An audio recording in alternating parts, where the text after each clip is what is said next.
AICC chief Mallikarjuna Kharge తీవ్ర ఆరోపణలు చేశారు. పహల్గామ్ దాడి సమాచారం మోదీకి ముందే తెలుసని ఇంటెలిజెన్స్ నివేదిక ఇచ్చినట్లు సమాచారం ఉందన్నారు. అందుకే కాశ్మీర్ పర్యటన మోదీ రద్దు చేసుకున్నారని ఆరోపించారు. ఉగ్రదాడి నుంచి ప్రజలను ఎందుకు రక్షించలేకపోయారు, భద్రతా బలగాలను ఎందుకు అప్రమత్తం చెయ్యలేదని మండిపడ్డారు. భద్రతా వైఫల్యం అఖిలపక్ష భేటీలో మోదీ ఒప్పుకున్నారు. దీనికి మోదీయే బాధ్యత వహించాలన్నారు మల్లికార్జున ఖర్గే.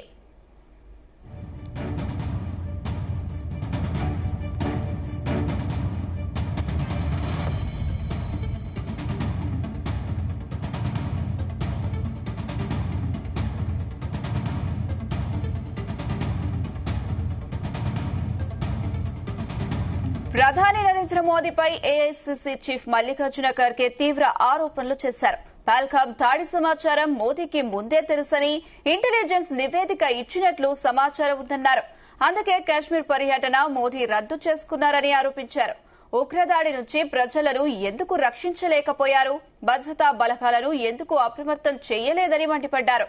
భద్రతా వైఫల్యం అఖిలపక్ష భేటీలో మోదీ ఒప్పుకున్నారు. దీనికి మోదీయే బాధ్యత వహించాలన్నారు మల్లికార్జున ఖర్గే.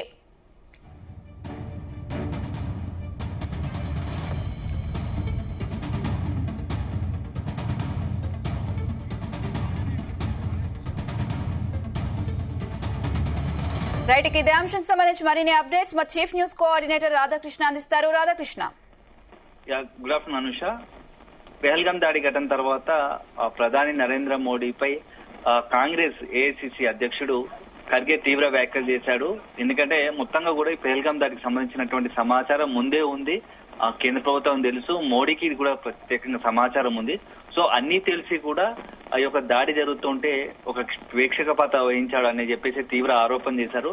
అయితే ఈ యొక్క దాడికి సంబంధించినటువంటి ఇంటెలిజెన్స్ ఇప్పటికే బ్రీఫ్ చేసింది. అయినా కూడా ఆ సమాచారానికి సంబంధించి ఆ ఇన్ఫర్మేషన్ పంచుకోగా ఒకవేళ ఆయన ఒక సరైన సమయంలో రియాక్ట్ కాకపోవడం వల్లే 26 మంది ప్రాణాలు పోవాల్సి వచ్చిందని చెప్పేసి ఖర్గే తీవ్ర వ్యాఖ్యలు చేశారు. దీనికి అందరికీ కూడా భద్రతా వైఫల్యము. మోడీకి ఇన్ఫర్మేషన్ రాగానే పహల్గామ్ దాడి ఘటన నాటి తీవ్రవాదులు ఇట్లాంటి చర్యలకు పాల్పడుతున్న సమాచారం తెలిసిన వెంటనే తన యొక్క పర్యటన రద్దు చేసుకున్నాడు. కానీ సామాన్యుల విషయంలోకి వచ్చేసరికి మాత్రం అది ఒక ఆ భద్రతను కట్టుదిట్టడం చేయడంలో పూర్తిగా విఫలమయ్యాడని చెప్పేసి ఈ రోజు ఖర్గే సంచలన వ్యాఖ్యలు చేశారు. ఎందుకంటే ఇన్ని రోజులు పహల్గామ్ దాడి ఘటన జరిగి ఏప్రిల్ 22వ తేదీన అయింది. ఏప్రిల్లో సో దాదాపు 10-12 రోజులు 2 వారాలు కావస్తోంది. 2 వారాల తర్వాత ఈ రోజు ఆ ఖర్గే ఇలాంటి వ్యాఖ్యలు చేయడం కొంత రాజకీయంగా కలకలం రేపుతా ఉంది. ఎందుకంటే మొత్తంగా కూడా ఈ యొక్క పహల్గామ్ దాడి ఘటనకు భద్రతా వైఫల్యంలో మోడీ తన యొక్క బాధ్యత తీసుకోవాల్సిందని చెప్పేసి కూడా డిమాండ్ చేశారు. ఎందుకంటే ఒకవేళ ఇట్లాంటి దాడులు జరుగుతాయని ఇంటెలిజెన్స్ సమాచారం ఇచ్చినప్పటికీ కూడా ఎందుకు భద్రత సరైన కట్టుదిట్టం చేయలేదు, అక్కడ పర్యాటకుల కోసం భద్రతను ఎందుకు కట్టుదిట్టం చేయాలని చెప్పేసి ఒక ఖర్గే డిమాండ్ చేశారు. ఈ నేపథ్యంలో నెక్స్ట్ ఒక పహల్గామ్ దాడి తర్వాత ఇప్పుడు జరుగుతున్న పరిణామాలంతా కూడా రాజకీయ కారణం తీసుకున్నాయి. ఎందుకంటే ఇన్ని రోజులు కేవలం పాకిస్తాన్ దానికి సంబంధించిన తీవ్రవాదుల విషయంలో కట్టడిగా ఉండాల్సిందే. భారత్ అంతా అన్ని రాజకీయ పార్టీలు యావత్ భారతదేశం ఒకటే అనే ఒక నినాదంతో ముందుకెళ్తున్న తరుణంలో ఇప్పుడు ఖర్గే రాజకీయ కోణంతో చేసిన వ్యాఖ్యలు మాత్రం పొలిటికల్ గా సంచలనంగా మారాయి. ఎందుకంటే మొత్తం ఈ భద్రతా వైఫల్య కారణంగానే పహల్గామ్ దాడి ఘటన జరిగింది. ఇన్ఫర్మేషన్ సమాచారం ఉన్నా కూడా దాన్ని పట్టించుకోలేదని చెప్పేసి తీవ్ర ఆరోపణ చేశారు. సో ఈ నేపథ్యంలో నెక్స్ట్ కేంద్రం కావచ్చు బీజేపీ పార్టీ ఎలా రియాక్ట్ అవుతుంది మాత్రం వేచి చూడాలి. ఎందుకంటే పహల్గామ్ దాడి ఘటన తర్వాత యావత్ దేశం అంతా కూడా ఒక రకంగా తీవ్ర ఆందోళనకు గురైంది, టెన్షన్ గురైంది. ఎందుకంటే అమాయకులైనటువంటి 26 మంది పర్యాటకులు అక్కడికి వెళ్లి హిందువులను టార్గెట్ చేస్తూ కొంతమంది తీవ్రవాదులు ఊచకోత కోశారు. సో మొత్తంగా కూడా 26 మంది కాల్పుల్లో మరణించారు. వాళ్ళ యొక్క మొత్తంగా కూడా దీనికి సంబంధించి ఈ చర్చ జరుగుతున్న నేపథ్యంలో తీవ్రవాదులు పాకిస్తాన్ దీని వెనుక ఉన్నారని కోణంలో యావత్ దేశం భావిస్తున్న తరుణంలో ఇప్పుడు ఖర్గే ఏకంగా ప్రధాని మోడీని టార్గెట్ చేస్తూ వ్యాఖ్యలు చేయడం మాత్రం రాజకీయంగా తీవ్ర కలకలం రేపుతున్నాయి. సో మొత్తంగా ఇప్పుడు వివాదం మొత్తం ఒకవైపు యుద్ధం జరుగుతుంది, పాకిస్తాన్ తో యుద్ధానికి సన్నద్ధం అవుతున్న వేళ ఖర్గే పొలిటికల్ వ్యాఖ్యలు మాత్రం ఎట్టర్ను తీసుకుంటాయో మాత్రం కొంత వేచి చూడాల్సిన అవసరం ఉంది. ఎందుకంటే ఇప్పటికే మొత్తం భారతదేశం అంతా కూడా పాకిస్తాన్ తో యుద్ధానికి తలపడుతూ ఉంది, యుద్ధం సన్నద్ధం అవుతా ఉంది అని చెప్పేసి భావిస్తుంది. పాకిస్తాన్ సంబంధించి అదే పాకిస్తాన్ యొక్క తీవ్రవాదులను ఏదైతే తీవ్రవాదులకు అండగా ఉంటూ భారత్ పై దాడులకు పాల్పడుతున్నారో వాళ్ళకి సంబంధించి తగిన బుద్ధి చెప్పాలని భారత్ భావిస్తుంది, కేంద్ర ప్రభుత్వం భావిస్తుంది. యావత్ భారతదేశం కూడా దాదాపు మొత్తం 140 కోట్ల మంది ప్రజలు కూడా యావనిక భారతదేశం అంతా కూడా పాకిస్తాన్ యొక్క చర్యలను ఖండిస్తూ సరైన గుణపాఠం చెప్పాలనే ఆలోచన ఉన్న తరుణంలో ఖర్గే వ్యాఖ్యలు మాత్రం పొలిటికల్ టర్న్ తీసుకున్నాయి. సో ఇప్పుడు నెక్స్ట్ కేంద్రం నుంచి అదే విధంగా బీజేపీ పార్టీ నుంచి ఎలాంటి కౌంటర్లు వస్తాయి ఈ పొలిటికల్ విషయంలో? ఎందుకంటే ఇన్ని రోజులు ఈ యొక్క అంశం రాజకీయ కోణంలో చూడలేదు, రాజకీయ అంశంగా మారలేదు. ఇప్పుడు ఖర్గే వ్యాఖ్యలతో మాత్రం ఏంటంటే ప్రధాన ప్రతిపక్షంగా ఉన్నటువంటి ఆ ఏఐసిసి చీఫ్ ఖర్గేనే ఇలాంటి వ్యాఖ్యలు చేయడం మాత్రం నెక్స్ట్ పెద్ద దుమారాన్ని నేర్పుతున్నాయి. సో నెక్స్ట్ తదుపరి చర్యలకు మాత్రం వేచి చూడాల్సిన అవసరం ఉంది అనుష. అయితే రాధాకృష్ణ, అసలు దేని ఆధారంగా ఖర్గే ఈ వ్యాఖ్యలు చేశారో ఆయన దగ్గర ఏమైనా ఆధారాలు ఉన్నాయా? అంటే పొలిటికల్ ఇప్పుడు ఖర్గే చేసిన వ్యాఖ్యలు 2 రకాలుగా చూడాల్సి వస్తుంది.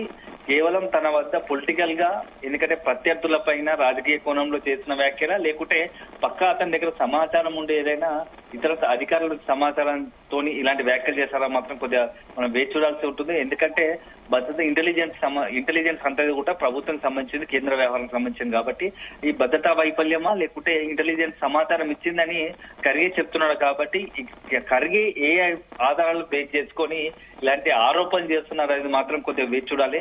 ఎందుకంటే మొత్తం ఇంటెలిజెన్స్ కావచ్చు, కేంద్రం కావచ్చు, ఏ ప్రభుత్వం కూడా ఎక్కడ కూడా తీవ్రవాద దాడులకు సంబంధించి కావచ్చు, లేకుంటే భద్రతకు సంబంధించిన కట్టుదిట్టమైన ఏర్పాట్లు చేస్తారు. అది పార్టీలకు ఏదైనా సరే, ఏ పార్టీ ఉన్నా, అధికారంలో ఏ పార్టీ ఉన్నా, ఏ పార్టీ అయినా తమ ప్రభుత్వము తమ పౌరులకు సంబంధించి భద్రతకు ఫస్ట్ ప్రయారిటీ ఇస్తుంది. సో కొన్ని అనుకోని సంఘటనలు ఇదే తీవ్రవాదులు కొన్ని వాంటెడ్ గా చేసిన చర్యలకు మాత్రం పార్టీలను అదేవిధంగా అధికార ప్రభుత్వాలను పై విమర్శలు చేయడం కానీ ఆరోపణలు గుప్పించడం మాత్రం కొద్దిగా ఇది సరైన కాదనేది భావన ఇటు రాజకీయ పార్టీలు కూడా ఇతరుల నుంచి కూడా, అంటే విశ్లేషకుల నుంచి కూడా వినపడుతుంది. సో మొత్తానికైతే ఖర్గే వ్యాఖ్యలు ఇప్పుడు రాజకీయ టర్న్ తీసుకున్నాయి. ఎందుకంటే ఇన్ని రోజులు కేవలం పాకిస్తాన్ దాన్ని ఎన్నుకున్నటువంటి తీవ్రవాద సంస్థల పైన ఇన్ని రోజులు విమర్శలు చేస్తూ వాటిపైన పాకిస్తాన్ ను మనం ఎలా కట్టడి చేయాలనే అంశంపైనే ఇన్ని రోజులు మనం ఫోకస్ చేస్తాము. కానీ ఇప్పుడు ఖర్గే ఒక పరిస్థితిలో భారత్ పాకిస్తాన్ తోని యుద్ధానికి చేస్తోంది. పాకిస్తాన్ ఎట్టి పరిస్థితుల్లో తీవ్రవాదాన్ని పెంచి పోషిస్తున్న పాకిస్తాన్ తగిన బుద్ధి చెప్పుదాలనుకునే తరుణంలో ఇప్పుడు ఖర్గే వ్యాఖ్యలు పొలిటికల్ గా రాజకీయంగా కొంత కలకలం సృష్టిస్తున్నాయి. అయితే రాధాకృష్ణ, ఇంటెలిజెన్స్ నివేదిక వచ్చిన తర్వాత మోదీ సరిగ్గా రెస్పాండ్ అవ్వలేదు అని విపక్షాల వాదన వల్ల పొలిటికల్ లో మోటివేటెడ్ కామెంట్స్ గా అనుకోవచ్చా? ఖచ్చితంగా అనుష, ఏంటంటే ప్రత్యర్థి పార్టీలకు రాజకీయంగా ఒక అస్త్రం లభించుకోవడానికి ప్రత్యర్థి పార్టీలపైన అధికార పార్టీలపైన ఒక విమర్శల నేపథ్యంలో ఇటు చూడాల్సి ఉంటుంది, ఆరోపణల నేపథ్యంలో. సో అదే అధికారికంగా ఖర్గే వద్ద తన వద్ద ఆధారాలు ఉన్నాయని మీడియా కూడా ప్రకటించేంత వరకు ఇది మోడీకి సంబంధించి కావచ్చు, అది ప్రధాని నరేంద్ర మోడీపై చేసిన వ్యాఖ్యలు కావచ్చు, అదేవిధంగా కేంద్రంపై చేసిన వ్యాఖ్యలను కేవలం ఒక ఆరోపణలు గానే విమర్శల రూపంలో చూడాల్సి ఉంటుంది తప్ప ప్రత్యేకమైన ఒకవేళ నిజంగా కనుక ఖర్గే దగ్గర అలాంటి ఆధారాలు ఉంటే బయట పెడితే మాత్రం అది పెద్ద సెన్సేషన్ అవుతుంది. నిజంగా అట్లాంటి జరిగితే మాత్రం మోడీకి కావచ్చు, కేంద్ర ప్రభుత్వం కాదు పెద్ద ఎదురుదెబ్బే అవుతుంది. అయితే రాధాకృష్ణ, ఉగ్రదాడులు ఆపడంలో కేంద్రం విఫలమైందని మొదటి నుంచి కాంగ్రెస్ వాదిస్తుంది. ఇలా చేయడం దేశ సమగ్రత నష్టమని బీజేపీ అంటుంది. దీన్ని ఎలా చూడాలంటారు?